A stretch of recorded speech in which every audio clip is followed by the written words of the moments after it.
Hello, everybody. Angie here from Find Your Bling, and today I'm super excited to be introducing our gorgeous Cari, another one of our Bling Angels. Hi, Cari. It's so great to have you here. That is so funny. This is actually our fourth take of starting. That's why we were laughing so hard. But what I would love to say is that I feel so excited, Cari, that you decided to be a Bling Angel. I know that when we first met, I just absolutely adored your energy and the space that you came from and everything that you offer, your yoga, your oils, your sessions. They're just amazing. So how I love to start the Bling Angel interviews is I share how we met, because I always think that's really nice. And then we'll get into all the beautiful Bling Angel questions so that you out there can get to know if this is the angel that you would love to connect with today. So beautiful Cari and I met at Misty Hinkle's sales class. Now, I think everyone's heard me talk about Misty so many times because she's connected me to so many people. She's absolutely phenomenal, and I know that she's taught me a lot, and I know that she's also taught you a lot as well, Cari. And after we met at the sales class, Cari and I did a one-on-one and really got to know each other.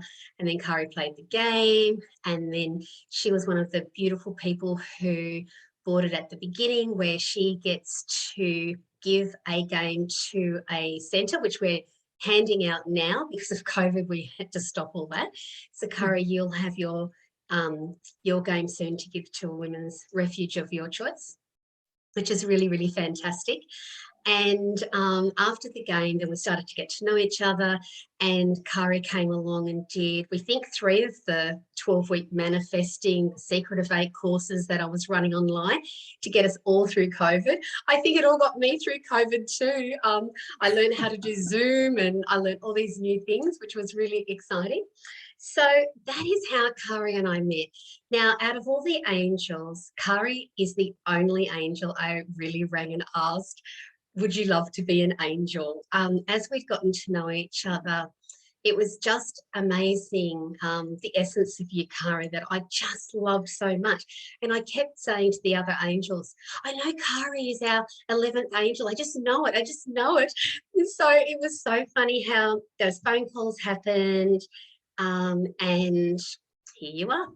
Yeah, you've now joined the beautiful Bling Angels, and you'll be offering games and sessions up in the Newcastle area, which is really, really exciting because you're the only one up there. So that's really, really exciting.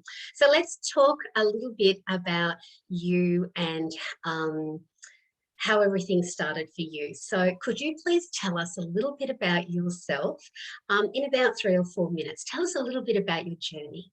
Yeah, sure. Well, I'm a Kiwi, so I grew up in Wellington in New Zealand, and my family there was an older bunch, and when I was born, they were sort of on the verge of either leaving home or getting married and starting to have their own families and things like that. And then my younger brother was born as well. And I think that was a bit of a struggle for my mum because I think she was starting to go into those menopausal years. So when we were toddlers and starting to go to primary school and everything like that, I can remember the struggle that she was going through during those years, and how that sort of how that was responsive in us, and how we responded to her and everything. And I guess having the older family, we started to grow up with their children, and we, I guess, I don't know, as I was growing up, I really had no idea what I wanted to do. It was really funny. It was like, I don't want to be in an office. I don't want to do this, like be a nurse. I don't want to be a teacher. I don't want to be all these things, but I don't know what I want to do. So one of my older sisters, she says, well, why don't you go work for the bank, the local bank? And, that'll give you a good grounding. And I thought, well, I don't really want to do that, but I can't think of anything else, so why not?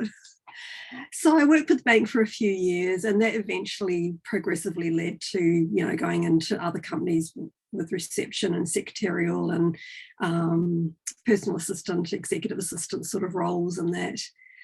And towards the last few years of doing that sort of work, I had the most amazing manager. Oh my gosh, he really looked after me and made sure that, you know, I had all the training I needed. He was always making sure that, you know, my salary was being increased, you know, every year and all those sorts of things, you know, and really, really looked after me. But it wasn't where my heart was. And it's interesting that when I was growing up, my mum was not a well woman, and towards the last few years of her life, I can remember my eldest sister coming down, visiting us and bringing healthy things to eat. So that, you know, she might have brought like almond kernels, and she bought meditation tapes and all sorts of things to support my mum as she was going through her illness. And I suppose that was an interest that I had, but I didn't realise that I had it as an interest. So when I moved eventually to Auckland, I discovered there was a college there that taught all these amazing things. And I was like, oh my gosh, I've got to do this. So I did, and I became qualified as a naturopath. And I realised, because with back then anyway, the training that we did, we covered herbs and remedial massage and various body therapies and stuff. And I discovered that I was actually really good at remedial massage and the different body therapies associated with that sort of treatment. So I sort of veered further down that line. And while I was working with my massage clients in particular, when I first moved to Auckland, I was actually in a really stressful situation. I was in a new job, new city, away from the family. I was in a relationship that I was trying to leave. The guy was fine. There was nothing wrong with him. It was just that we were going different paths, and I recognized that, and I knew that I couldn't stay on the path he was on. He couldn't stay on the path I was on. So, you know, we eventually separated and everything. But because of that stressful time, I went to a local community centre and started doing some yoga. And it was about the one thing that kept me sane throughout all the stress that I was experiencing. And as I was working with my massage clients, I was thinking, oh, I think this would actually work really well with your particular thing that was happening, you know, where, you know, it might have been a bit of back strain or whatever it might have been. And that, so I would start teaching them different things that I'd been learning over the time. And then I thought, oh my gosh, I have to learn this. And I was on the verge of going to a college in Auckland, but then my husband, he was transferred to Sydney.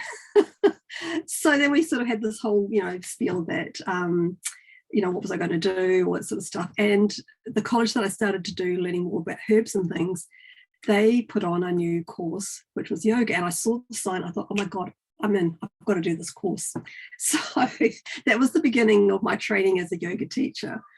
And honestly, it was the scariest thing that I've done, because I remember the very first night I walked into this tiny little room, and there's about 25 other people in there, and they're going to do the introduction. And this one's saying, oh, I've been teaching, you know, 10 years, I've been teaching 20 years, all this sort of thing. And I'm like, oh my gosh, what the heck am I doing here? I've only done a few classes. But and then the other thing, I came home and I said to my husband, says, I don't know what they're saying. It's like they're speaking Greek. I've got no idea what they're saying, because they're bringing out all these Sanskrit terms, and I couldn't remember what any of them meant. And yes, I had no clue what they were talking about. But in my heart, I knew that I was going to be a teacher, a yoga teacher. It just resonated so strongly. And I went through the training, and when I started to actually go out and teach classes, it was like I was coming home. Oh, and it was amazing. It was an amazing feeling. And it was like, this is what I've been meant to do. So I've been teaching yoga for, well, next year will be 22 years. And it's been a real honor and very humbling experience, because a lot of the people I've attracted have been more older. They've been sort of anywhere between, say, 40 through to about 80 years. A lot of them have had health issues. A lot of them have had injuries and that. And I don't know whether it's because of my background as a naturopath, that I've never been able to work with them in a way that I expect them all to do the same thing. I've never been able to do that. Even right from the beginning of my teaching, if I saw that somebody was struggling, it was like, well, why don't you do this instead? Or why don't you try this option or this variation or whatever? And there's been some times where I've had classes where I've had almost everybody in the class doing something completely different to the person next to them.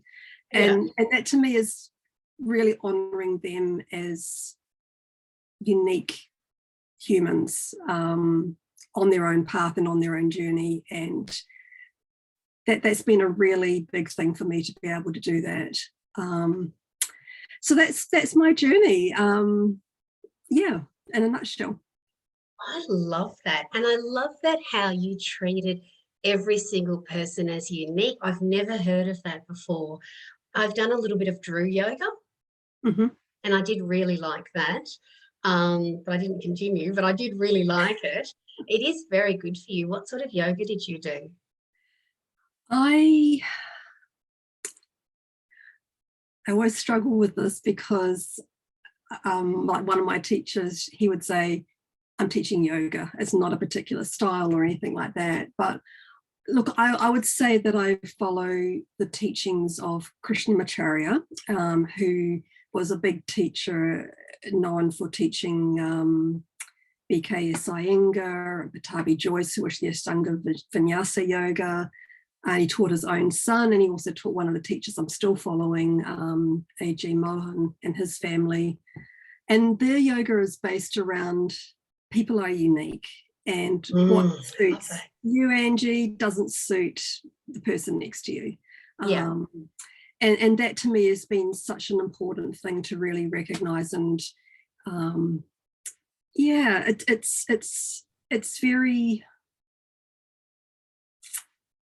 it's just a very humbling experience to be able to support people that way.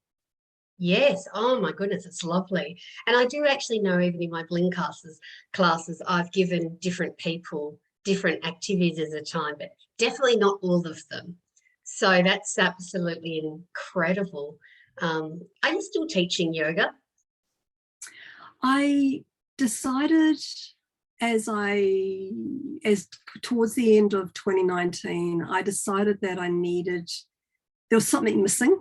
Yeah. And I didn't know what it was that was missing. And I decided to have a bit of a sabbatical for last year, which turned into a fourth sabbatical. All of us.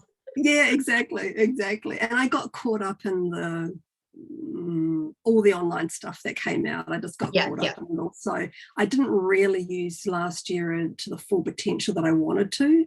I did teach some online classes for my students, just to support them, especially in those early months, when everyone was struggling. But this year I've really sort of put more energy into focus of what's next. The next part of your journey. Yeah. So yeah. I know, I'm so excited for all of us next year. I think there's lots of amazing things happening. Well, I know there's lots of amazing things happening. So that's beautiful. Thank you, Cari. So I'm going to just ask you a series of questions that I love to ask each angel. And this is so that people can really get to know the essence of you, because we can often see a photo, but, when we hear and feel someone, we feel completely different. And we know that you have the most nurturing energy. It's so beautiful. I know everyone will feel it, which is really beautiful. Cari, what has been your biggest challenge in your life? And how did you jump through the hoop? Or are you still jumping through the hoop? Angie, I think the biggest struggle has been, what was I here to do? Oh, wow. Yeah. Because even right from the kid, I had no idea what I wanted to do. And obviously when I got to Auckland and I started the training for the naturopath, that led to the remedial massage, that led to the yoga, and now it's leading to something more. And a couple of years ago, I'm really passionate about personal growth and helping people to up level. And, even for myself, it's a really important part of my own growth and development.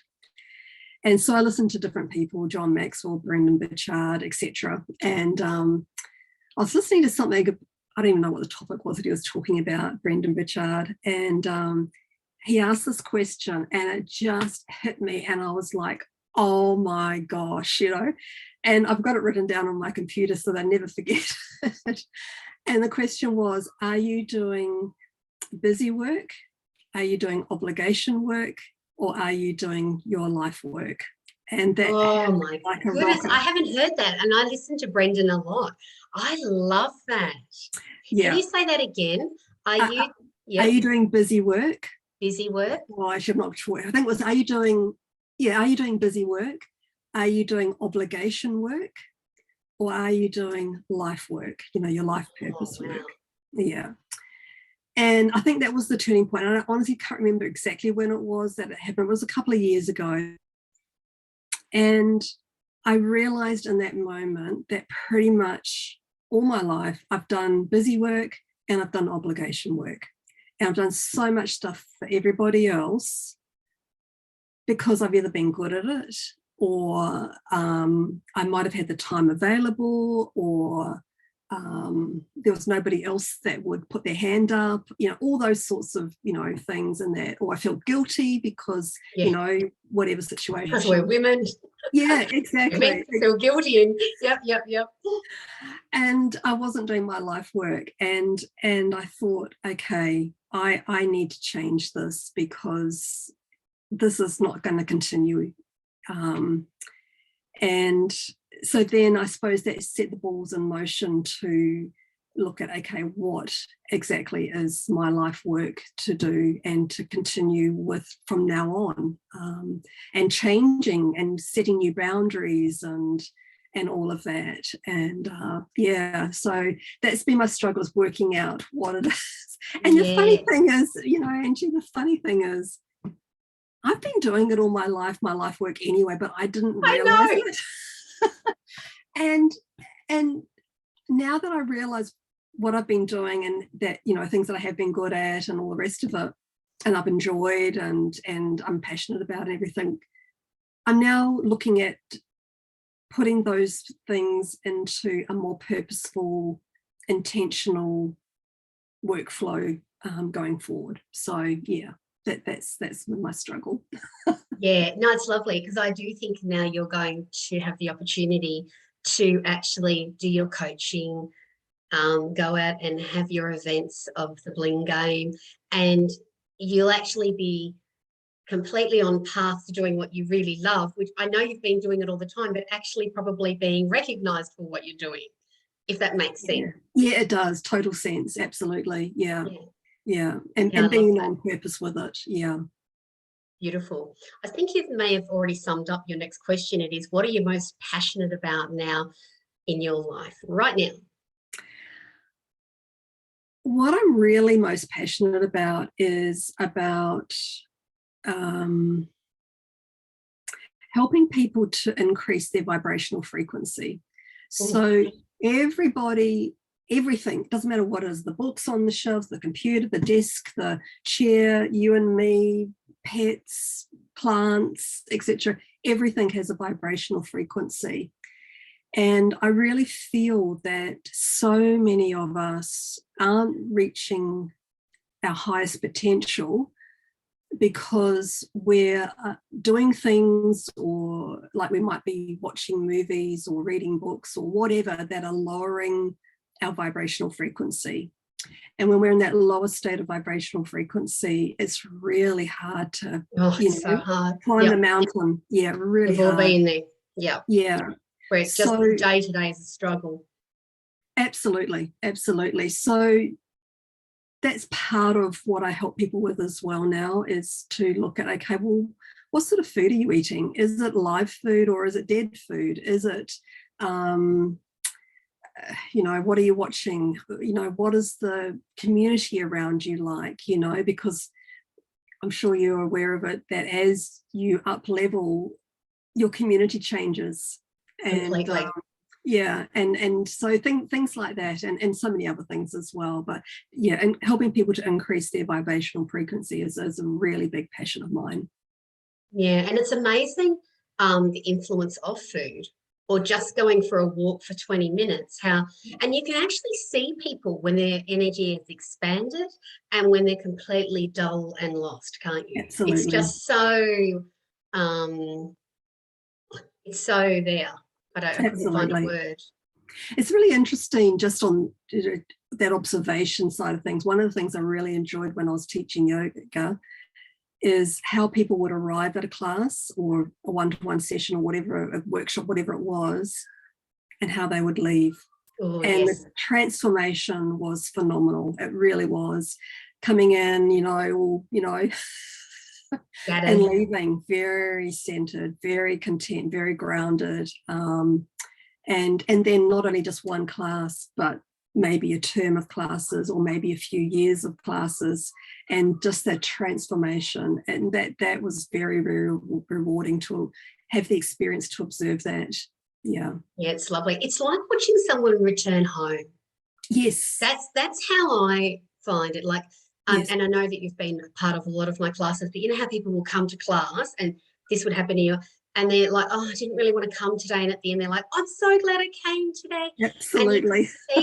And I know that I'm always talking about, are you in the rabbit hole of energy, or are you at love and above? And the fact that we can't be at love and above all the time, it's not possible. But we seem to spend a lot more time down in the rabbit hole when we don't really need to. Yeah. And I think with that, it's sort of like, it's the escalation, the up and above like that, or is it like that, and we want to really just keep it to that minimal, as opposed to the extremes. Yeah, I love it. I love that. I like it. That's really good. And your next one is, what would be one thing you could share with women that would help them? So it's like, what's your golden nugget? What's your golden nugget that you feel that would be helpful to all the women out there? I think it would be that you're stronger than you think you are. Oh, that's... Yeah. And I think when we're in the struggle, we don't feel strong. There's a couple of things around that. One is, if you're not feeling strong, that, making the decisions, the hard decisions in particular, or setting the boundaries or whatever it might be, then go do something that is going to be strengthening your physical body. So maybe do a series of squats, and every day add an extra squat. Do some push-ups either at the wall or on your desk or on the floor if you're capable to do that. Something that's going to really physically strengthen your body, because what I've noticed for myself and for observing over the years is that the stronger we are in our physical body, the stronger we are in our mental, emotional, and spiritual bodies. I love that. So that would be the key thing. And then around that would be to listen to your intuition. And I feel when you're not feeling strong, it's really hard to listen to your intuition. You're second guessing all the time. All the time, yeah. Yeah. So strengthen the physical body so you're strong physically, mentally, emotionally, spiritually, and then you can really tune into your intuition, because your intuition will always be right. Always. It's interesting you say that about the squats. And what about if people aren't physically there? Do you think a walk would be okay? Absolutely. Like just a walk, because sometimes people haven't moved for so long. Squats could be a little scary, especially for someone like me. And look, you could do like, the traditional, walk around the block or walk to the driveway and back or whatever it is, depending on your situation, and then build on it, to a very gradual hill sort of thing. And then eventually to a higher hill. And, so you're starting to really use your muscles more and everything like that. Or swimming, or, whatever it is that you're attracted to, that's going to help really strengthen your physical body. So you, as an overall person, become stronger. And I love that. You're stronger than you think, and don't we all know it? Like as you get older and you've experienced certain situations in your life that you've chosen to change, you go, oh, I'm stronger than what I think. So I like the message. Very, very, very nice. So I would love all the ladies out there to get to know you, and we're just going to have a quick bling quickie. So No, I don't know why I called it that, but I did. So we have to continue on with it. And this is just so people can get to know a little bit more about, it's probably your personal life. So let's have a go at this. We'll see if we can do it under 5 minutes. It usually takes 10, 15, but that's all fine too. So don't worry, because we have a good laugh along the way. If you could eat one meal for the rest of your life, what would it be? I like variety. Yeah. And I like fresh. So to choose something that I would eat continually would be really hard. But if I had to choose something, what comes to mind for me is my mum's vegetable soup. Oh, wow. She, honestly, I mean, she passed away in 1980, and I don't think things like, your food processors and stuff, I don't think they were around then, or they were just starting to come in. So what was so special about it, now that as an adult I appreciate this, is the fact that she would grate all the vegetables, all the root vegetables like the pumpkin and the carrot and the potato and sweet potato and whatever, and that she would grate that by hand to make a huge batch for the family. And I just think, gosh, back in those days when she had so much else happening in her life, with work and looking after kids and grandkids and everything like that, what an amazing woman she was. Oh, Cari. And the flavours that she had in the soup were just incredible. Now, she had like bacon hock and everything like that in there, which made it an amazing flavour. But I've sort of made my own version of it over the years, and that, putting like seaweed and stuff to get that sort of saltiness and, the minerals coming through and stuff like that. And she used to put pearl barley. Well, that's gluten, and I'm not as good with gluten these days. So I've modified it. But yeah, that would be what I would probably go for. Oh, isn't that a lovely memory? And even remembering how she used to make it, the whole process of it. It wasn't just the eating and being with the family. It was actually the love she was putting into it. I'm not sure if she loved it every day, grating everything. She didn't. But the fact she did it. She did it. She knew that would make everybody really happy. Yeah. That's interesting. I don't remember seeing grating of soups, but that is amazing. What a great memory. Yeah, I don't know why she did that. I've honestly got no idea why she would have grated all those vegetables, whether it was something that she did when the older kids were younger and maybe it was easier for them to eat. I don't know, or whether her mother did. I've got no idea why she did that. Yeah. Do you know what came to mind is that the older children were helping and she didn't want them using knives. Possibly, yeah. And grating would have been safer. Yeah. Maybe until you get close to the end where you always get your fingers. Yeah. Yeah, look, that's quite possible. Obviously I can't ask those questions anymore. No. But yeah, it's nice. It's nice. What a great memory. I love that. It's really nice. And that's a really, really special meal. What is your favourite book you have ever read? Oh my gosh. I know, that's a toughie, right? It's a real toughie because I do love books. And over the years, obviously, a lot of my books have been based around, my yoga or whatever other topics I've been interested in. I do gravitate to authors. So I do like John Maxwell's books and other people like him. And I was thinking about how when people ask John Maxwell what's his favourite book that he's ever written, he always says his favourite book is the one he's writing right now. Yeah. And I was thinking, yeah, well, maybe it's the book I'm reading right now. Because some books I will gravitate through and I'll read them and read them and read them. And if I've got highlights and notes and everything, then I know that they're a really good book. They're a good book, yeah. Yeah. And so the one I'm actually reading at the moment, which is currently my favourite book. Yeah, I really like that. And I suppose it also shows where you've evolved to. So, like his favourite book was probably because, well, I've learned all that. Now I'm learning something new. Yeah, I love that. Okay, so your book you're reading now is? You Are a Badass by Jen Sincero. Have you heard of this one? No, I haven't. She says, you are a badass. How to stop doubting your greatness and start living an awesome life. Oh, I love that. I would love I that know. book. I know. And look, you know, I mean, you can't see, but there's lots of highlights and stuff through there and there. And I just love her language. It's very easy reading. It's very to the point. It's very, it's just sort of like for people who are doubting themselves. Yeah. It's sort of like it's building you up. I think that is most women's book.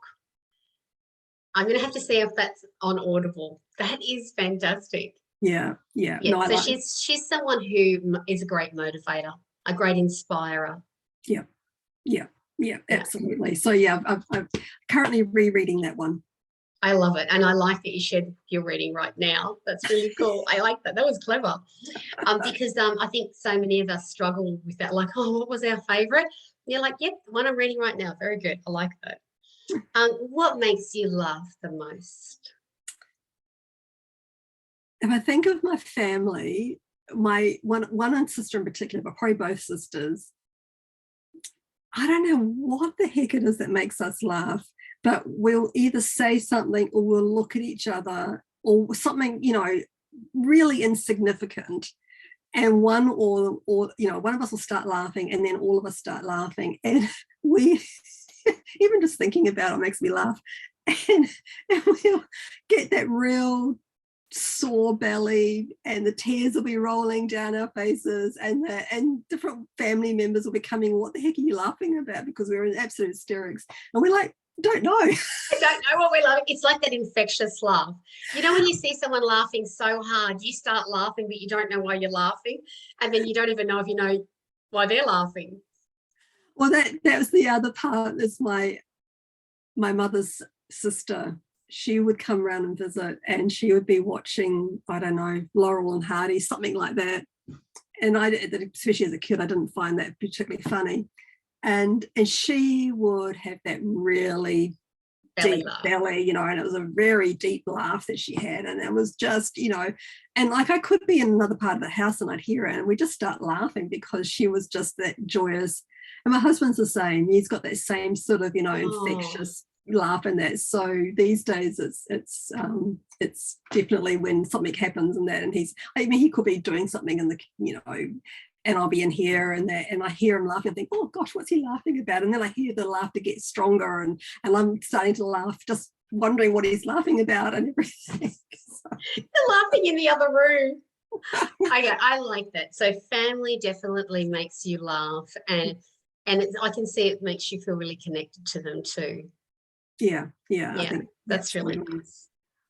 What song would sum you up the best? Another one like the books is very hard. I like quirky music, and if it's sort of got an unusual beat or rhythm somehow, or like folk music, like Latin music. Not so much folk, but like there are some older ones, like, you know, the crooners era of Frank Sinatra and Dean Martin and all those sort of that era. There was some quirky sort of stuff going on there with I don't know with them specifically, but there's it's got sort of little things going on like in the background that you sort of pick up on and everything like that. So I like quirky music, and you probably have to hear it to know what I'm talking about. But one of and it's not particularly a song as such, it's more music, and it's the theme song to Mission Impossible. I love that because it's got how does that go? Dun dun dun dun. Is that how it goes? Yeah. I'm just checking I've got the right movie. Yeah, and it's like the original, you know, with the original music, because it has varied over the years, you know, and everything. So it's the original music I really like, and I can see if it makes me move, it makes me want to dance. If I can feel the beats and the rhythms and everything like that, then I'm really attracted to it. If I feel like I can, like with that, I feel like got no idea whether I could or couldn't because I don't understand it enough, but I feel like I could do like a paso doble or something going to be really amazing. Yeah. Just get you going. So you like something that also makes you want to dance. Yeah, absolutely. And I think why I like that also is not so much because of the mission impossible. I see it as the mission is possible. Oh, that's a goodie. Yeah, and I think going forward, that's sort of attracting me, with the going forward with a new mission, new purpose, etc. It is possible, and that's sort of a driving, really upbeat music that supports that flow of energy. And it's funny because music really can lift your vibrations so quickly. Yeah, absolutely. If you just put on a good song, you're feeling really down, you put on, next thing you know, you're doing a little groove and you're off, and then you're happy again. I don't know. Music just makes you feel good. Have you ever, I think her name is, I don't know, I keep thinking it's Cari, but it's someone Emerald, Cari Emerald or Camilla Emerald or something. I'll have a look. And she wrote a song called A Night Like This. Have you ever heard that? I think I know which one you mean. Yeah. She's quite quirky, but it's a bit jazzy. Like, I quite like jazz music, but I like the quirky stuff. And hers is really like changes beat, but you always want to dance. It just makes you want to get up. Yeah, absolutely. Yeah, I'm not so much into folk or jazz. Well, not true. Well, I think it's true jazz. Yeah, I'm not into true jazz. I'm into I like bluesy jazz. Yeah. Me too. That's the one. Yeah. It made me think, as you were saying, that you like something a little bit quirky. I thought, oh my God, you probably love her. Anything she sings, she just has this way. You just want to dance, and it makes you feel so happy. It's like the, dun, dun, dun, dun, dun. Not that I think I should be singing on just there. It's not very good. Okay, I love that. Is there one song that we could listen to? I suppose the Mission Impossible song. Is there any other song that you think that you would love people to go, play that and think of me? One that does, I don't have no idea who sings it, is that one, Don't Worry, Be Happy. Oh, yeah. Because it has that sort of, quirky beat in it, I like that. And then obviously the message, I like the message is nice. Yeah, that's nice. Okay, that's good. Okay, we have 2 songs. We're very lucky from you. We got 2. That's good. All right, next is our last question today, Cari, which is really, really nice. What is your specialty as a bling angel? My specialty would be self-nourishment. I love that. Yeah, I think I've seen so many women in particular over the years who have these beautiful, generous hearts, and they're doing so much for everybody else, and they don't do enough for themselves, and they feel guilty, they feel selfish, all those sorts of feelings if they do anything for themselves. And there's so much strength and power in self-nourishment. And I really encourage everybody, women and men, but particularly women, to embrace self-nourishment. And look, self-nourishment could be as simple as sitting down and having a cup of tea, just being really present with that cup of tea. It could be going for a lovely walk somewhere. It could be just being in the garden. It could be anything, that has meaning to you, and it's special and brings you to a place of contentment. Peace. Yeah, because I think if you don't have any self-nourishment and you keep doing and keep giving and everything, my observation has been that there ends up starting to there's resentment that builds up. Yeah, for sure. Yeah, and then there's sort of like the guilt sets in because they should be doing whatever to help and support or whatever they're doing. It just becomes this vicious cycle. But when their cup is full, they can give. And absolutely. Yeah, and so filling up the cup with self-nourishment. Yeah.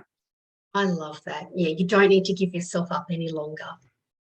No, and it's fabulous to give, but remember, you need to give to you too. Absolutely. Yeah, I love that. That's a nice specialty.